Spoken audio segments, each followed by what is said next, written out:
casharkeennan wuxuu noqonayaa casharkii 24 halka nagala socotaa waa Setaya Production waa barta uga barateen barashada cilmiga kombiyuutarka gaar ahaan xisaabinta xisaabaadka iyo bilowga hore ee kombiyuutarka.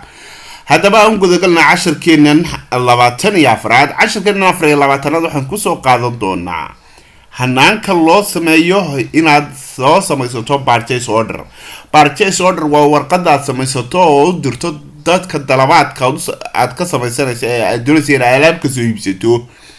tusaale ka Garowe jooga Boosaaso, Hargeysa, Berbera, Boorama, Wajaale haddii aad ugu burco tusaale ku taalo iyo meelaha kale ee markaas alaabooyinka sida Ethiopia laga dalbado ama dabadahaba.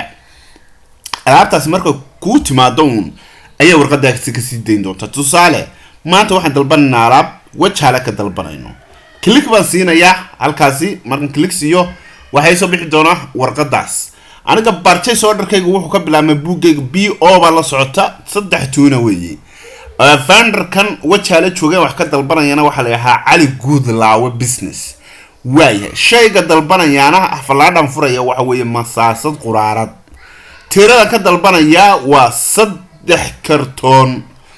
3 kartoon halkaas uu soo dhigay waa min 3 kartoon min koob soo waa 3 waay halka marka marayo anigoo wax kale ku darin waxaan oran doonaa safe marka yiraahdo waxay tagi doontaa meeshan BO list la oo ah purchase order listga waxaana weeyaa ku suga warqadan waxay kugu simaysaa laba faa'iido leedahay. faa'iido waxa weeyaan waxa arkaysaa suuq walba oo kombiyuutarkaaga furto in dalab ku maqan yahay oo alaab ku maqan tahay oo aan wali ku soo gaarin halka ka muuqato.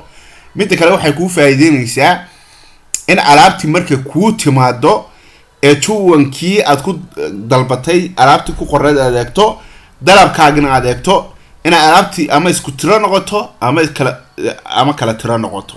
waa checkpoint weeyaan aad ku point garanayso alaabta ku soo gaadhay. haddaba alaabtan halkan ka muuqata waa alaabta noo maqan markii soo gaadhana hanaanka looga dhigayo receiving vouchers casharka kan ku xigo oo noqonaya casharkii 25 iyo inuu ku baran doona. wassalaamu calaykum wa rahmatullah.